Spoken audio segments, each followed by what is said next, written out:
Hello, everybody. Welcome to our channel, Scientology, Peeling the Onion. My name is Mark Fisher, and I'm here with my co-host, Janice Gillum-Grady. How you doing today, Janice?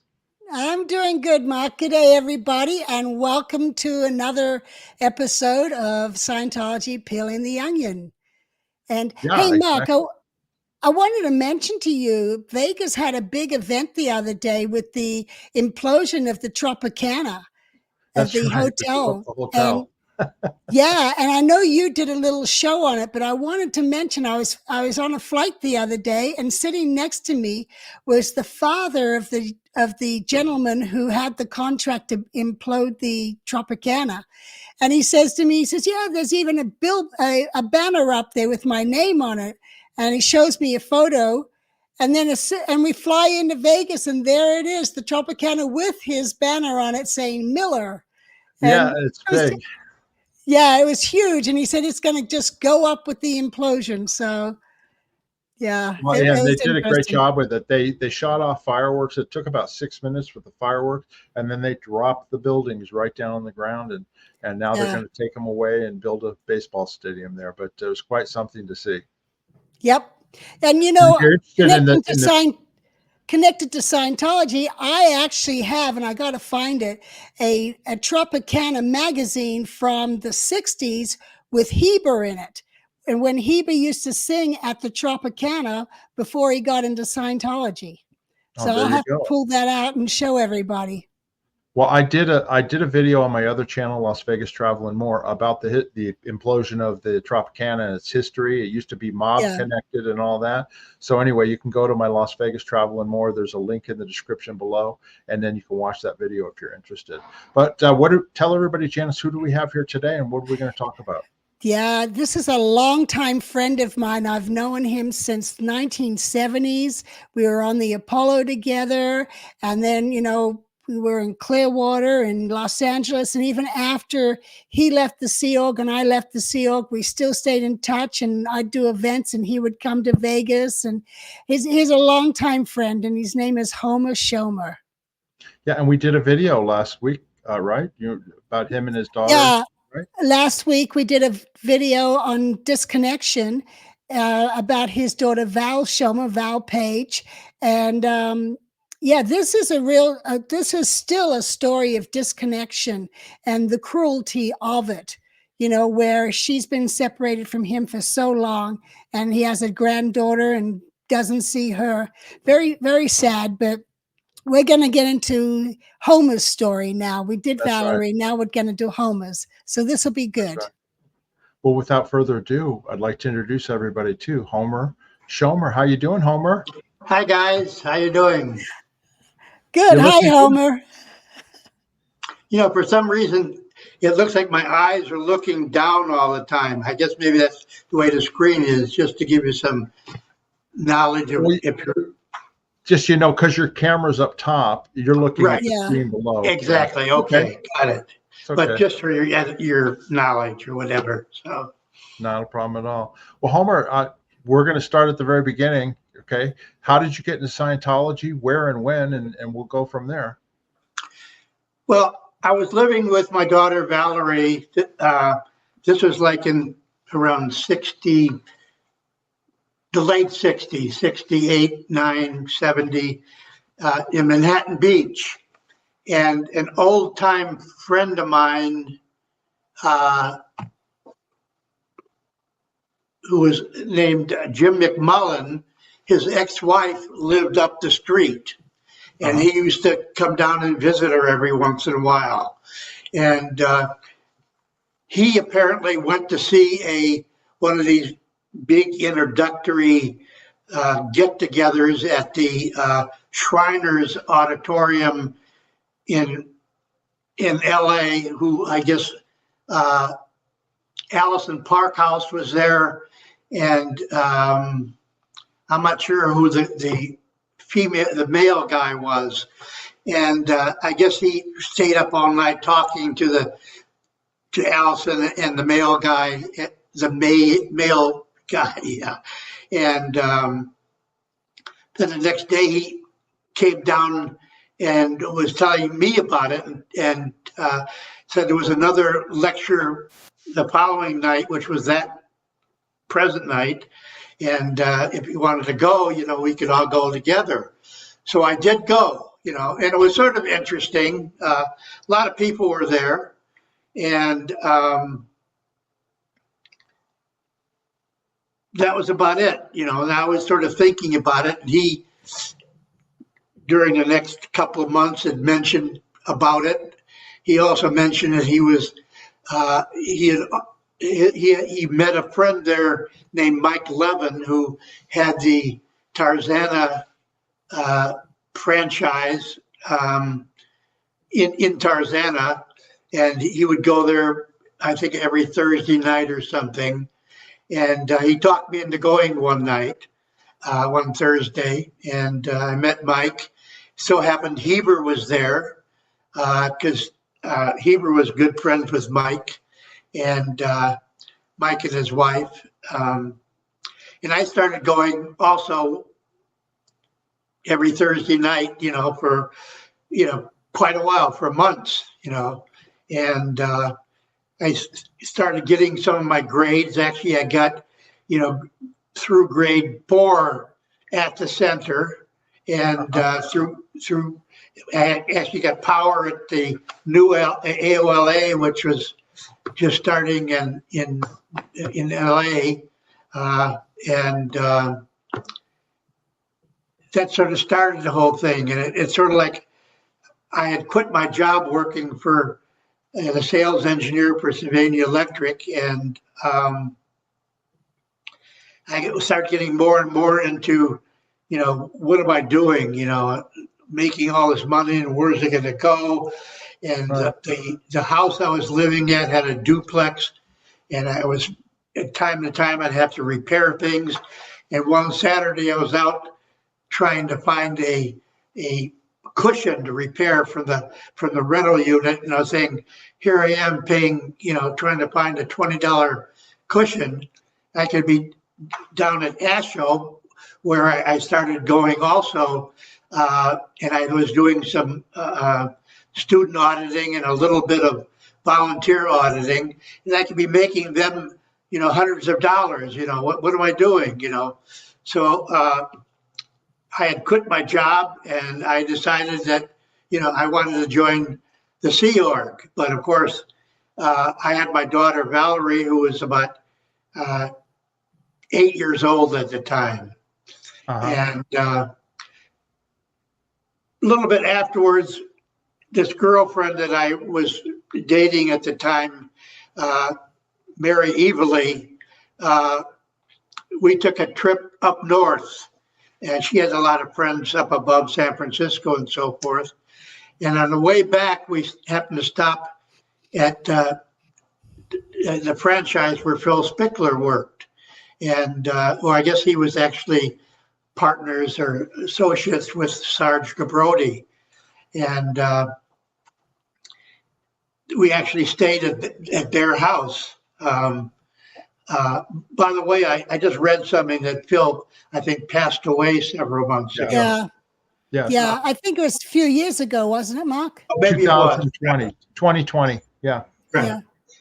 Anyway, Valerie got to be really good friends, even in the hours that we were there with Paul Spickler, who is Phil's son.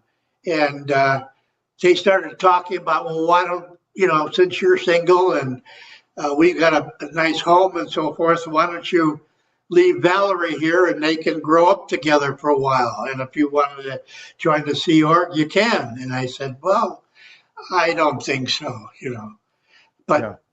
Valerie, being at, 8 years old or so, she, with all this enthusiasm, she talked me into it. And so turns out, a day or two later when we drove back to LA, we talked more about it, and we decided that, yeah, let's do it. So Valerie actually took up residency, working for, living with Phil. And I think he was married to Terry at the time. And Terry later on was married to Ed Berwick. Right. And I joined the Sea Org in September of 1970. And I went down to the, well, you know, backing a little bit, you know, I had this duplex, I had all this mess of furniture and stuff, and I was going to sell the duplex, and what am I going to do with it? And I'd become friends with a lot of the staff at ASHO, and I had this beach party on a weekend celebrating my joining of the Sea Org, and I invited all the staff who could go to come down and enjoy the beach, and anything that they would see in the house they could have for free, because I, of course, couldn't take anything with me. Right. And, which was funny, because after I joined the Sea Org, and later on I'll tell you where I had actually ended up back at ASHO for a while, I'd see all my mess in people's rooms, my old TV, you know, my old knife, my old stereo set, you know, was all the staff members had it, but I didn't have it, you know. Right. So anyway, I joined the Sea Org in September of 70, and I was stationed down in Long Beach on the boulevard for about a month. And I guess that's a picture of the boulevard. There was another PT boat that they had called the Excalibur. And, you know, we learned things about the boat and, you know, some Scientology stuff. And when I first was there, Bob Young was the captain. Later on, Hannah Eltringham took over, and she became the captain. I guess Bob went to the ship, went to the Apollo. Right. And, after about a month, there was I was transferred to, I can't think of the name, the one where UCLA, UCLA, no, where the headquarters was in Polo. Polo, US. Yeah. And, there was a mission that they were preparing to go to ASHO to get it up and running more than it was. And I was designated as the Master of Arms or the Ethics Officer.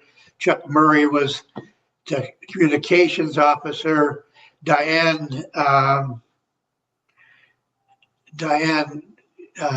Calhoun's sister, Diane McDonald was the head of HCO, the HAS, and so we were sent to ASHO. Of course, I had joined the Sea Org because I wanted to go to the Apollo and be with Hubbard, but that just wasn't in the Sea Org's thinking at that time. And I was, you know, I was at the MAA, the Master of Arms, the Ethics Officer, for a couple of years. And I used to keep in touch, of course, with my daughter Valerie, and wishing that she could come and be with me and join and so forth. And on the ship, I forget what the post was of Laurel Watson.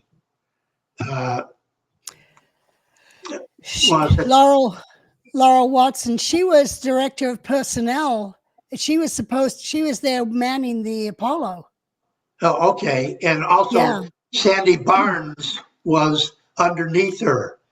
And there was some program that she initiated, and maybe with Mary Sue's help, that if someone was 10 years old or over, they were allowed to come to the ship, whereas children that age and younger were sort of kicked off by LRH because they were causing too much of a commotion in the early years when they first bought the Apollo. And so I put in, you know, the application for Valerie, and she was accepted, you know, which was, you know, she was very happy, but she was having a great time up in Santa Clara, up with Phil Spickler and his group.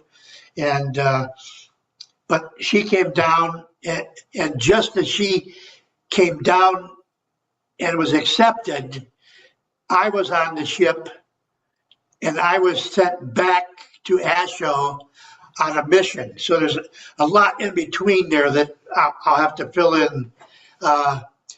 So she went to the ship. When you say you were on the ship, do you mean you were on the Apollo? I was brought to the Apollo, but first I was sent. You didn't tell, yeah. What? No, you didn't say how you got to the Apollo. Go ahead. No, but first, because Ira Chaliff was the CEO of Asho, and he was really a tyrant at the time. And Kerry Gleason was in Qual, like the Qual receptionist or something. And I got to be very good friends with him. But then Ira got sent to Japan on a mission, and Kerry, who then had worked his way up the ranks, had become his replacement. And they were trying to send more people to the Apollo. And I was one of the ones chosen. And it was like, I was chosen at 4:00 in the afternoon, and my flight took off at 8:00 at night. It was just what a carry thing. It's like, just do it. And can I ask you a question, Homer? Sure. Do you remember how you went? Like, did you go from Los Angeles, and how did you get to the Apollo? Well, first of all, it was the Apollo, where it was secret. We actually went to Madrid, Spain, where there was a little office there. And that's where all the mail would come from all the different orgs around the world. And then I forget who the person was in Madrid. They would get the packages from the various airlines and make sure they were all there. Then they would in turn send them off to the Apollo. And so we were there for a day or so, but then we were told we weren't going to the Apollo. We were going to TRC, which is in Morocco, which was we were supposed to go there to do the FEDC. And so we went to Morocco, and all the packages with the mail and stuff went off to the Apollo. And I was probably at Morocco for a couple of months. And then they were talking that, and they actually started closing down TRC. I'm not sure why they were closing it down, but they did. And yes. Yeah, I just wanted to mention to people that TRC that Homer is talking about was in Tangier, and it was an old college that we had purchased, and Hubbard had a villa nearby, and so he stayed at the villa, and the messengers and other people were at TRC. And before the messengers were there, we actually had students, because we couldn't keep all the students on the ship. So we ended up setting them up at TRC, where they did the org executive course. And then the translation unit was also there. And then when Hubbard decided to go ashore for a while, all that was moved. The translation unit was moved to Denmark. And the students were also ended up doing their OEC at follow level before going to the ship. So that's just to fill that in. Can I ask a question, Homer? Can I ask a question? I don't want to skip over some details. Janice, is this what the ship would have looked like when he got on there, or had it been painted yet? No, it had been painted. I think it was painted white by that time. So then this is what it would look like when you first saw it. Homer, what was it like when you first saw the Apollo? Do you remember? Well, it's very glamorous. I mean, that's where I wanted to be. And a funny story is sort of like there was two waves of people from TRC and Tangier going to the ship. And the first wave went off. I wasn't in the first wave, disappointed, but and they came back a day and a half later because they were found to have scurvy or scabies, like lice. And it was noticed when they came up the gangplank somehow somebody noticed them, so they had to sleep on the deck, and then they were all sent back to Tangiers at TRC, and we all had to do these lice baths. Ever since then, I always feel these things crawling on me. Really, I still feel them. But then we finally, I'm not sure if we went back in 2 waves or back in 1 wave, but I think the ship was either in Tangiers at the time or in Casablanca when we went. Well, when people came aboard, the medical officer had to go down and meet them at the bottom of the gangway before they came aboard to find out if they were sick or not. And that's when this would have been found that they all had scabies. But what had happened actually is students were sitting in the grass and they were getting eaten alive by these bugs in the grass. And that's what it was. Oh my God. Right. Let me ask you a couple more questions about the Apollo, Homer, when you first got there. So when you got there, you were going there for training or whatever.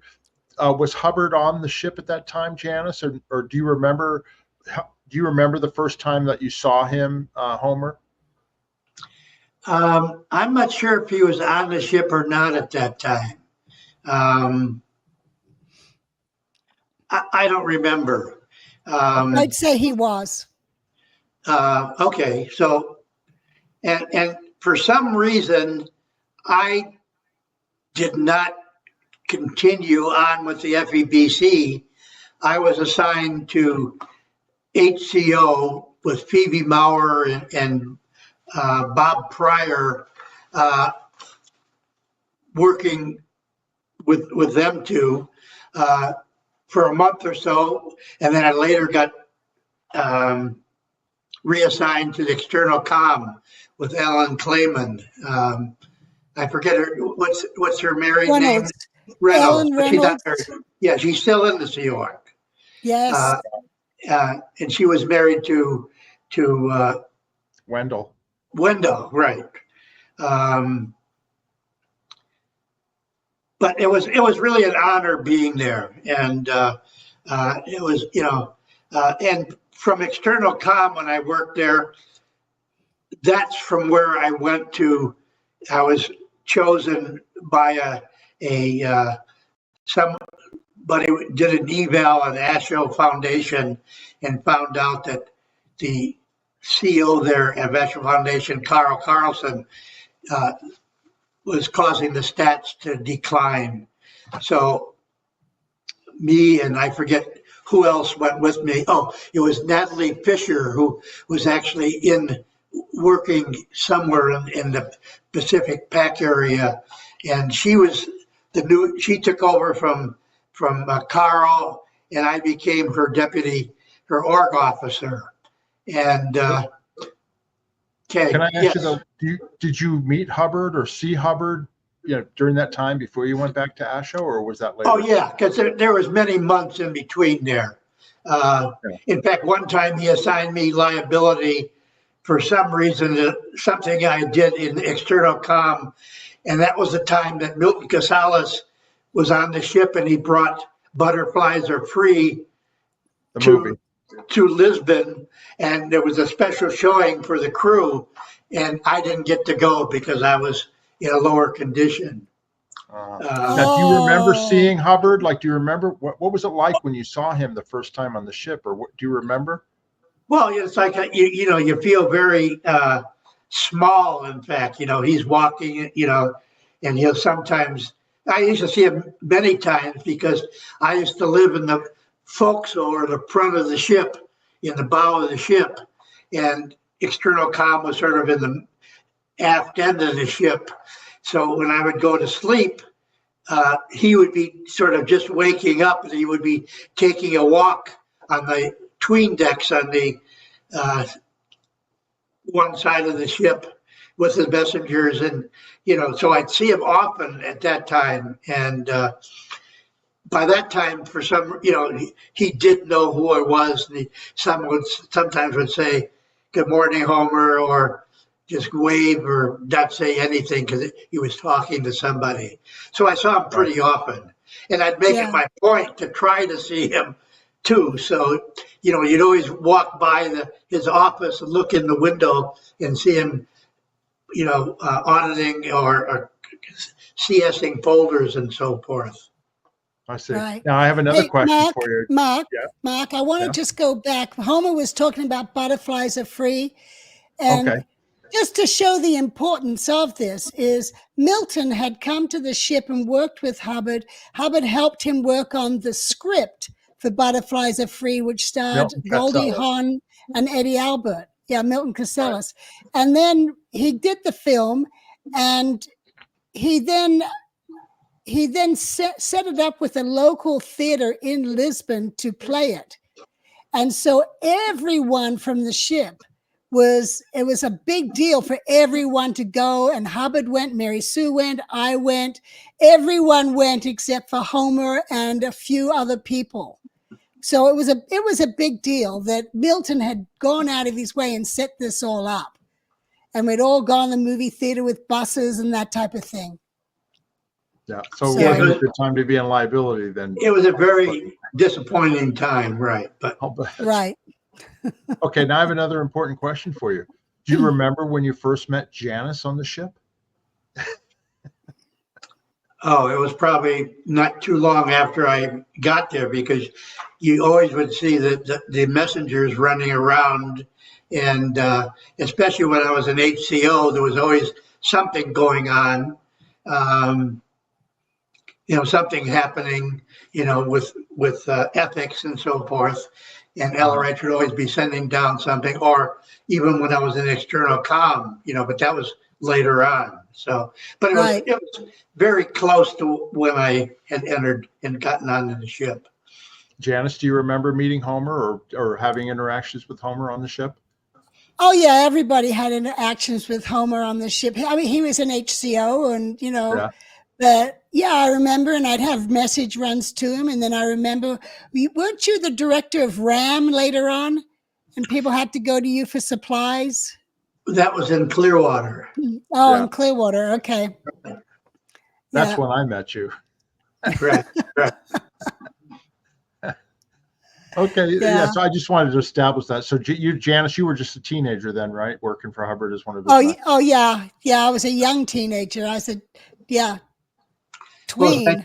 Well, that was 1971 or something at the time. Yeah, so I was 14, 15. Right. Yeah. Okay, so we can go back to your story now about going to ASHO, and I'm sure that's where you want to go. So go ahead. Here it was in external comm, and I think I'm just trying to think of who the person was in the programs bureau that had done this eval on ASHO Foundation. Judy something. Judy Ziff. Judy Ziff, and it was approved even by LRH. So here I was designated to go, but if I didn't want to go, I could say no and here Valerie was coming to the ship, and I was leaving the ship, and it was a big decision. So I sort of had to go, because I figured if they chose me and I was, one of the wise, or maybe that could help, I'd have to do it, So here I am going to ASHO Foundation, and I guess the two missionaries were Wilhair, not the woman Wilhair, Sandy Wilhair. Sandy Wilhair and the optometrist from San Diego, tall guy. Don't know. Ziff, no, not Ziff. Anyway, I can't remember his name. They were the missionaries, and so we went, and Carl Carlson got taken off a post, and I got put on as the org officer, and I forgot again my missionaries, the head missionary, Natalie Fisher. Natalie Fisher, right? But after a week or so, it was proven that wasn't going to work, and that Carl Carlson was not the why of it happening. He got reinstated. I got stuck staying there as his org officer. Natalie got put into writing letters and so forth, and it was a horrible time for me because knowing my daughter was on the ship by herself. It so happened, I think Maria Starkey had taken her under her wing. But, this is a 10-year-old, running around on the ship. And she was the youngest. At that time, she was the youngest one being there. Later on, there were a couple others that came on. And she was actually, I wasn't there at the time, but she was assigned to the RPF at 10 years old. No, that couldn't be because the RPF didn't start till later on. But at some point later, she got assigned to the RPF. So she was like between 10 and 12 years old, which the RPF started in 1974, early 74. And I was actually back to the ship by then. I just was not very happy at ASHO being the org officer. I sort of was almost like PTS3. That was sort of like going psychotic, which I was sort of making myself be that way so I'd get out of there. Carl sent me to the Boulevard for about a month. And then they finally sent me to the ship, to the Apollo. And funny is, here I was so PTS, I couldn't even handle my org officer post at National Foundation. I get to the ship and I get the post as org officer world under Peggy Eastman. Oh, okay. Which was, to me, it was always been so funny, And in the program, and then later on, I was in the Programs Bureau,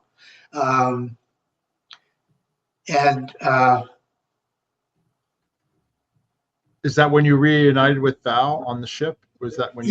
We actually were living together a short time in the same little cabin with Valerie and myself in the aft part of the ship.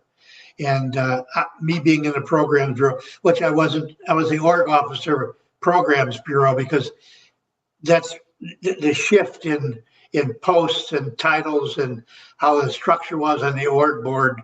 I was over the Programs Bureau, and had a hell of a time there. And I finally got assigned to the RPF. Now, backtracking maybe a month, the RPF had just started.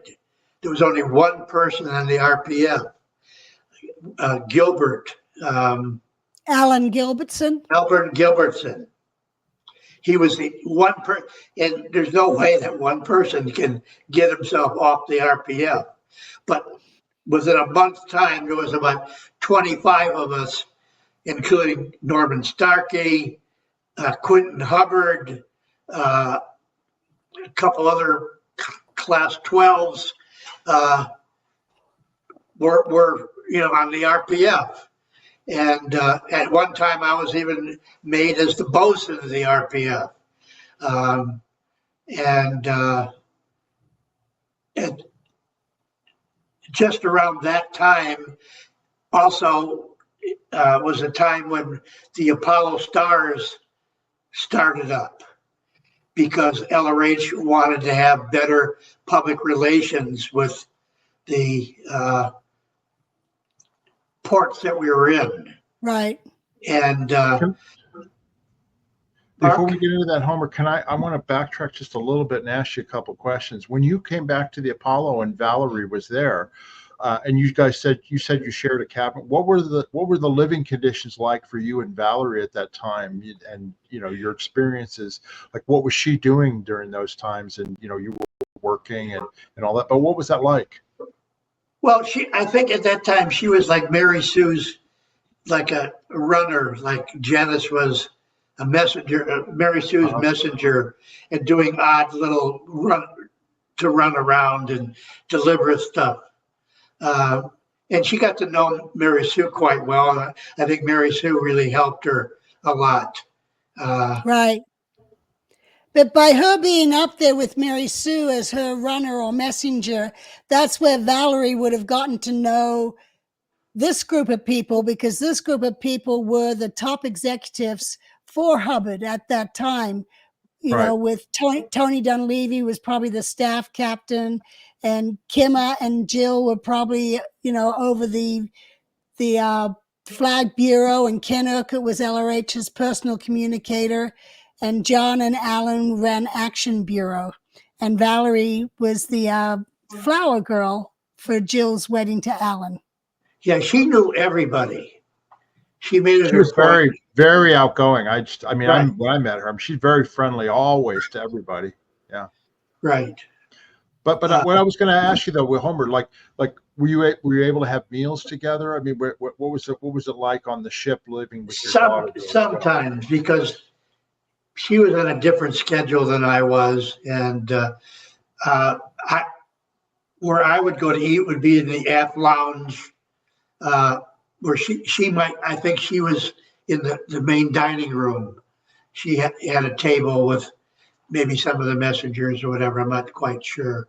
What was the school situation like then, Janice? What was the school situation for underage kids? We were all supposed to do 3 hours a day, but we had such terrible teachers or tutors, and you're lucky if we showed up. Some of us would just go and hang out in the lifeboat, or there was some that would just skip the ship and run down the gangway and go to town, or you just didn't show up until the tutor came to find you because no one showed up.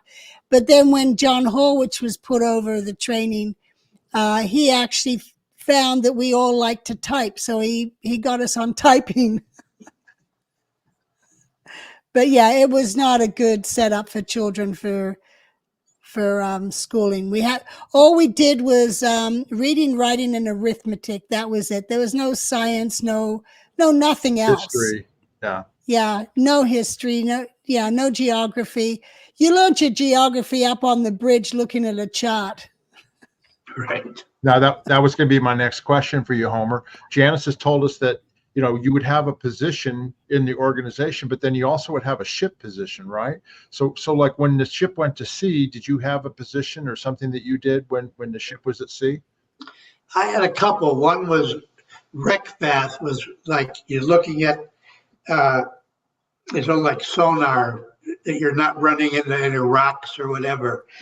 And then I had another post on the top of the bridge as lookout, which was great because there was nobody up there but you and one other person, and it was dark and you could see the stars and everything.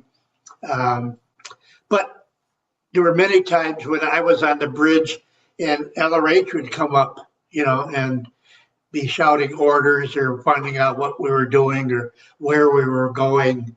And it was, it was very interesting at that time. But just to backtrack one little bit, I did go onto Liberty with Valerie several times. I had a small motorcycle that I bought, like a Honda 125. One time we, went to one of the neighboring cities and stayed overnight, or we'd go to movies or something together. So we weren't, even while we were living together, we would see each other pretty frequently. But she was always into her thing, and I was sort of. I imagine it would be like for me when I was a teenager. I didn't get to go to the ship. I joined in Clearwater, what I mean? But it must have felt very adventurous, to be over in the ocean, and across in Europe and Africa and this and type on a ship, right? Right. Yeah. Well, even for me and for her, even more so. You Yeah. know. Yeah. Absolutely. If I was a kid, I'd be having a heyday over there. I'd be having a Of course, good time, like Janice. I don't think she could take liberty with by herself, but she would always No. go with somebody. You know, she would Yeah, find we somebody. yeah, You know, we mostly had to have someone over 21 to escort us when we went to town. But there were times where in Lisbon we would just go on our own as teenagers, and even in Morocco. But the rules were we were supposed to have someone over 21, but we always didn't follow that. right, right. Okay. So we want to go back now. We want to move forward to, do we want to talk about Madeira first, Janice, or you want to talk about the Apollo stars? We'll talk about the Apollo stars first. Okay. That's Yeah. before the Madeira. Okay. So go ahead, I was introduce. in the RPF at the time, Yeah. and they needed people in the Apollo stars to do grunt work. You know, I think my twin,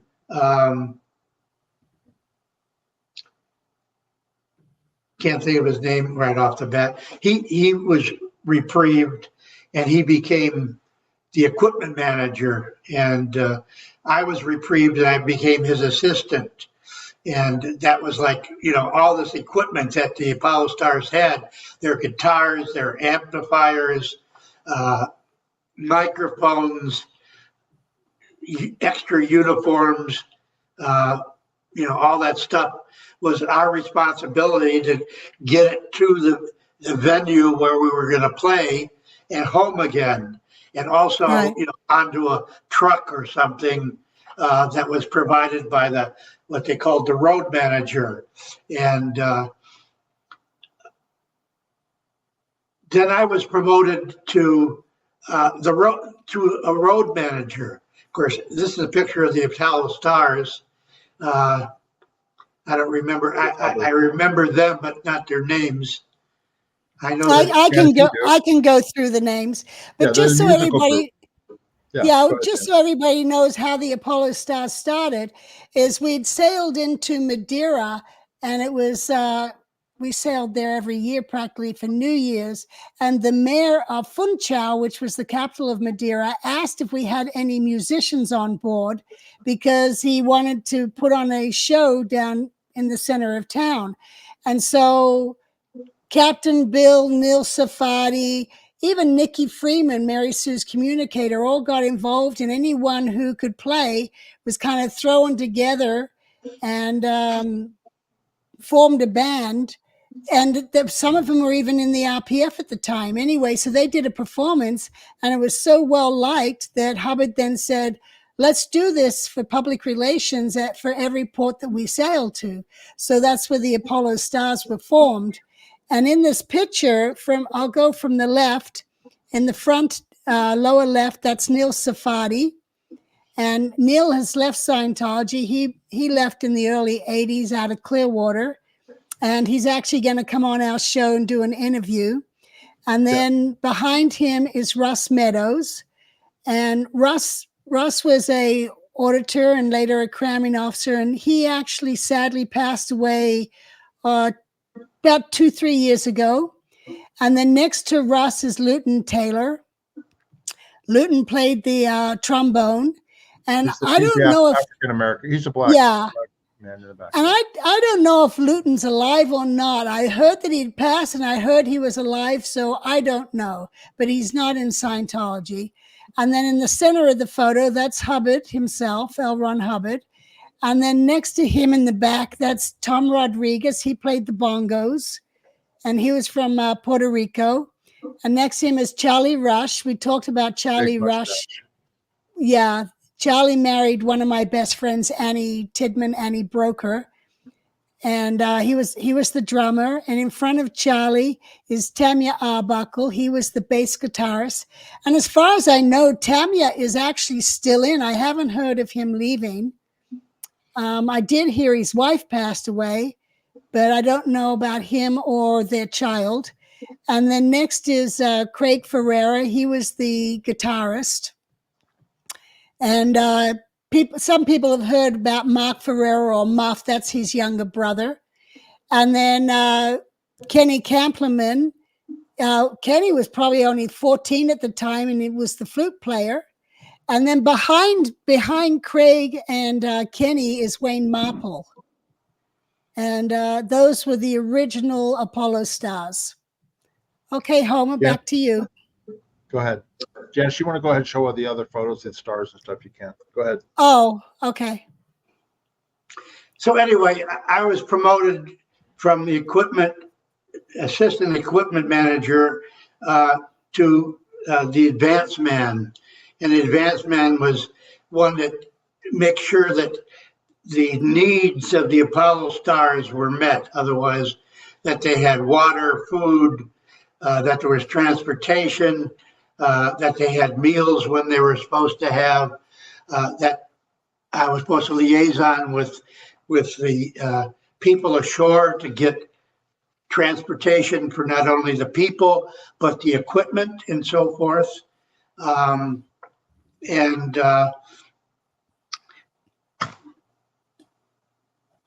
You're like the road manager, like for a Yeah. concert. Right. Yeah. I was just trying to think of, and so not my junior, but Kip Hansen was the head of the equipment when I was the deputy equipment, and there was one incident that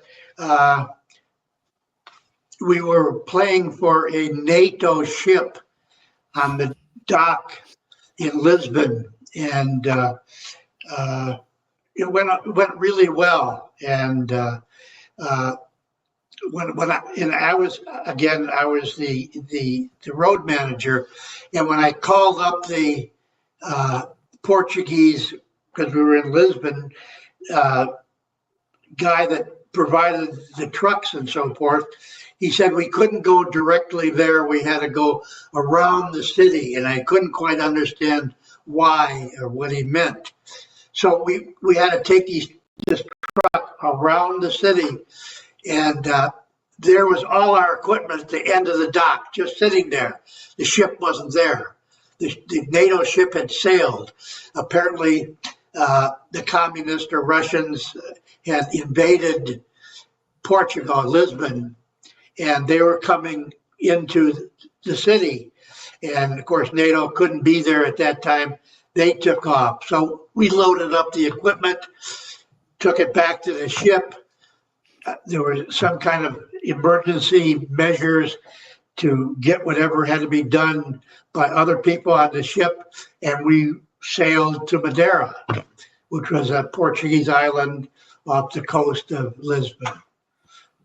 Right. Just to fill in here, this was the revolution. This was the Portuguese Revolution, there was tanks that were rolling into town, and the army was coming into town with carnations tied onto their rifles and swastikas. No, hammer and sickles. Hammer and sickles were painted onto the statues. These beautiful statues that have been there for hundreds of years in the center of Lisbon were all painted over with the hammer and sickle, indicating communism. And it was just a whole takeover and of the whole government. It was a coup. And so that's where it was like, we need to get out of Dodge. And we quickly pulled up and left. And, everything as far as what happened is we sailed to Madeira, we docked. I went off with the Apollo Star dancers to some orphanage, and I also had Paco and John. Paco was a Mexican flamenco dancer, and John was Jimmy Hare, who was Fred Hare's younger brother. There they are. Actually, that isn't Jimmy for some reason. Well, this is I have a picture of Jimmy. Yeah, there he is. So Paco and John were playing, and then the Apollo Star dancers were dancing. Is that your phone? Is that your phone? Yeah, that's fine. It's okay. And everything was fine. It turned out later on that Jimmy Hare actually blew. He left the ship from there. He never went back to the ship. And I forget who was on my motorcycle at the time. Yes, Janice? Yeah, let me correct something on James. James actually had gone to a bar and gotten drunk and ended up in a motorbike accident, which is why everyone thought he had blown. Oh, And he I was didn't know that. Yeah, people didn't know that, but yeah, he had hurt himself, and a local had helped him, and yeah, but it was thought that he was blowing, but he wasn't. He didn't. Oh, okay. But anyway, the Apollo Star dancers were in cabs. They went back to the ship, and I was on my motorcycle, and I forget who was on the back of it. I was taken, and as we entered into the harbor, the harbor master or the people at the gate says, "Wait a minute, don't go in. There's trouble with your ship. I can't forbid you to go in, but don't go in." So I parked my motorcycle, and whoever was with me was staying with the motorcycle. I climbed up this big retaining wall along the where the ship was docked, and sort of ran along the top of it. It's about, it's pretty high. You can see how high it was. And I run over to the ship, and there's a lot of commotion. There's about 100 Portuguese people from Madeira there. You can see them throwing rocks and shoving in motorcycles.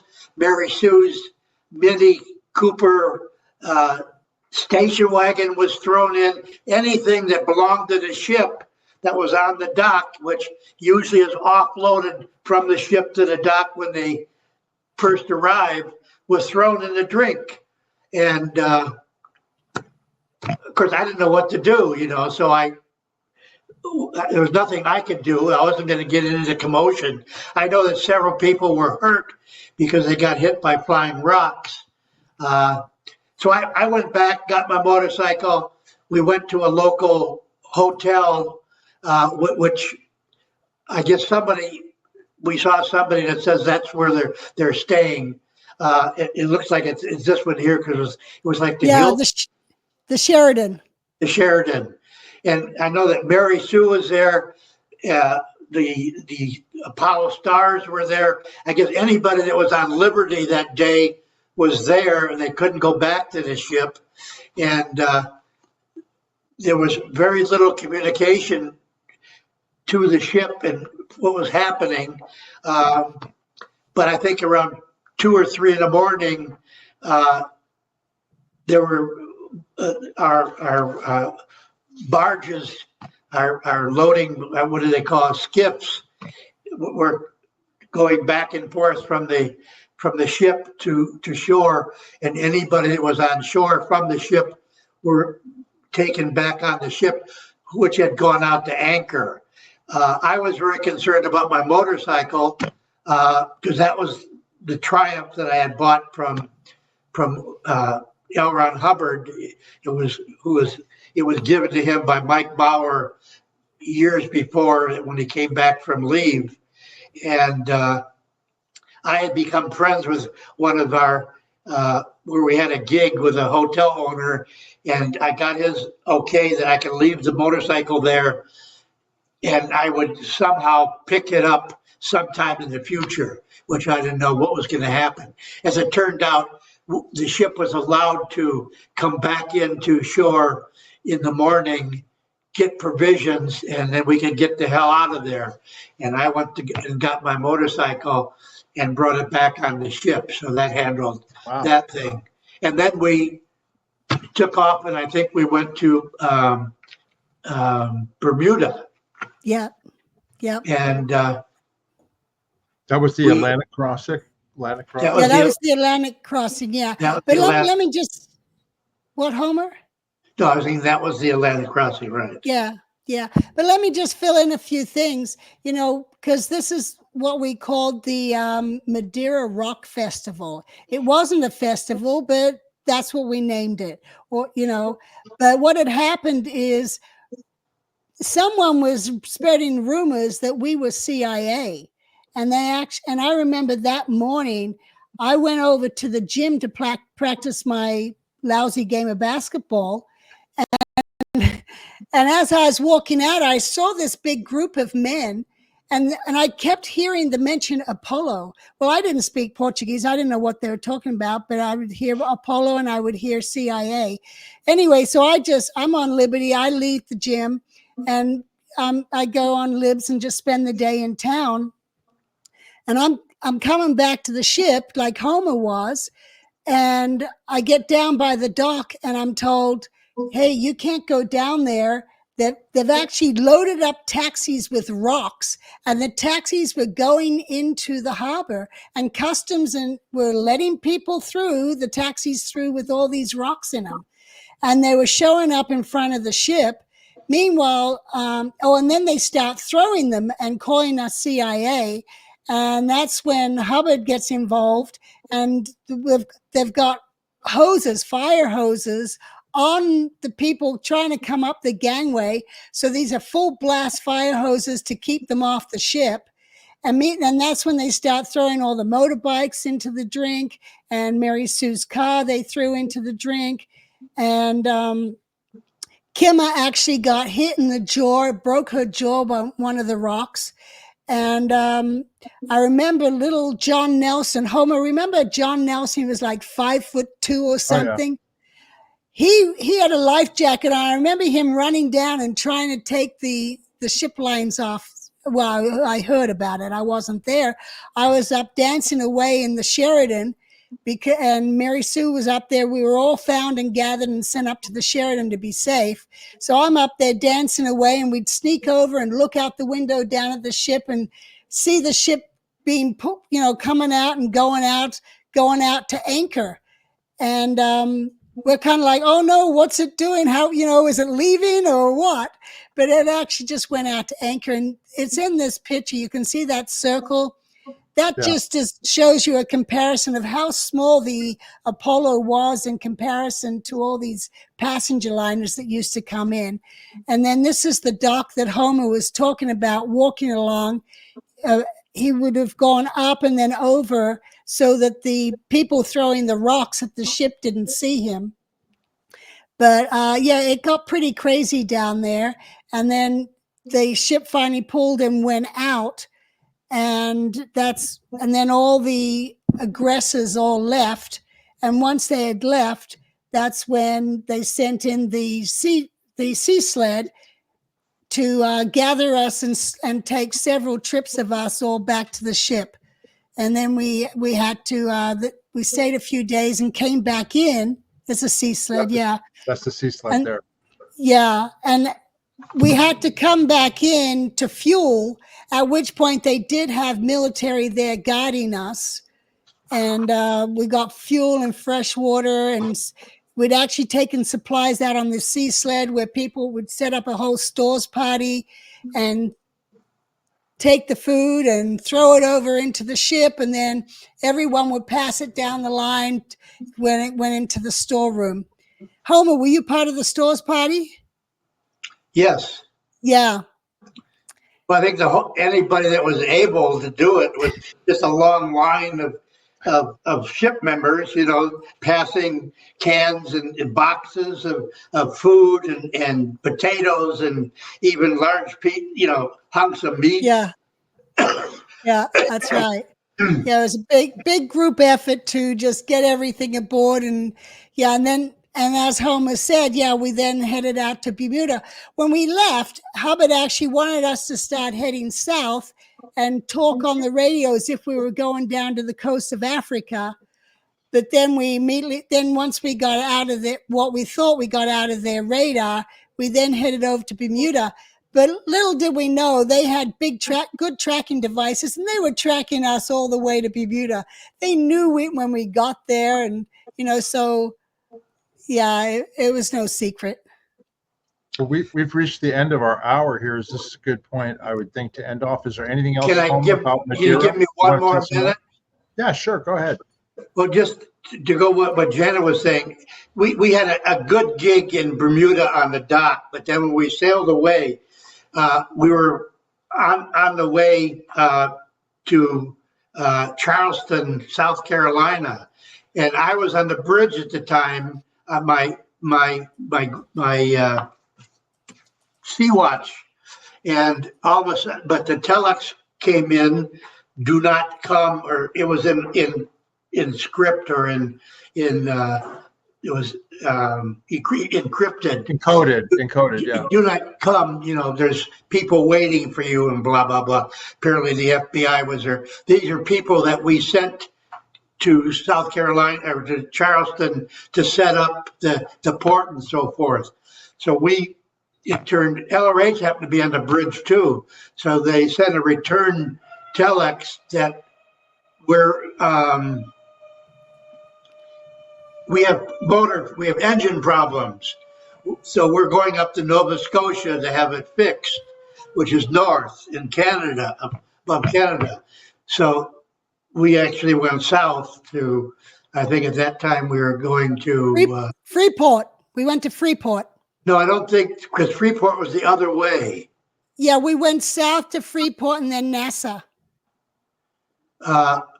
After Bermuda, after we couldn't get into Charleston. We still had to go to Santo Domingo and to Jamaica or whatever. Yeah, but we went the opposite direction. Whether or not they knew it or not, but they didn't bother them or us. Well, later on they did. That's another story when I was the advanced band, but yeah. Okay. We'll get into that in the next interview. Yeah, we'll get into that in the next one. I mean, this has been very interesting. I'm looking forward to the next episode. I'm sure our viewers are too. Homer, thanks so much for that and sharing those stories.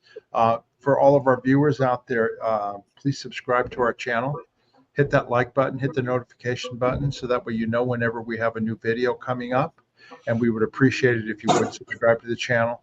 If you have any questions or comments about what we talked about today, just go down below and you can make comments. Janice and I check them all the time and we will answer them. If you'd like to support our channel, you can buy us a coffee. There's a link in the video description. Just click on that, and we really appreciate any support that you may have. And then also, if you'd like to become a member of our channel, right next to the subscribe button on our page, our YouTube page, there's a join button. Click on that. There's a short video that explains the different levels of membership. And again, it's another way that you can support our channel. We greatly appreciate the members that we already have that are supporting us, and we can use more. So if you would like to become a member, please click on that join button. And also, Janice, tell everybody about your Koala Calm. Don't forget to get some Koala Calm. I think you can order it down below, or you can get it on Amazon or my website. Yeah. If you want a magnesium drink, stress-free, good night's sleep, Koala Calm's the answer. Anyway, you can just go down below. You'll see it. You can click on it. Also, Janice's autographed books are there too, which cover a lot of these things in detail. Book 1 and book 2 of her Commodore's Messengers book. Again, right below, you'll see you can click on it and you can order them right there from our merchandise store. Homer and Janice, you got anything else before we end off this show? I enjoyed this, Homer. That was fun. Yeah, it was nice, bringing up all these things that I hadn't thought of in a long, long time. Yeah. And we got more to go for sure, because, it didn't just end in Bermuda. We've got all of the Caribbean, Clearwater, Florida, and Los Angeles, California, back at Author Services and David Miscavige. And so there's a lot to look forward to in terms of stories. Yes, Comer. Can I just make a mention about Valerie? Yes. Yeah, sure. I was just mentioning, if anybody watching this video knows anything about Valerie Page or her daughter Alyssa, and I'm not sure what last name Alyssa goes by, if it's Page or not, please contact Janice or Mark and of how she can be communicated to, or that, to help her get out or whatever, steer her and her daughter towards one of the foundations that are helping people, leave the Sea Org would be much, much appreciated. Yeah. Absolutely. Yeah. Here's Janice's email address. Yeah. Yes. Yeah. Her father loves her and would really like to see her and reconnect. And she needs to know that. You can, if you have any connections at all with Val or any information, just email Janice there at janicegillamgrady@gmail.com. And Homer, Yes. I'm sure would appreciate it. So thanks for mentioning that, Homer. And we're going to talk more about that in the next videos that we do. Good. Okay. Yeah. All right. Anything else? No. Thanks for watching. Bye. Have a good day. Until next time, we'll see you later. Bye-bye.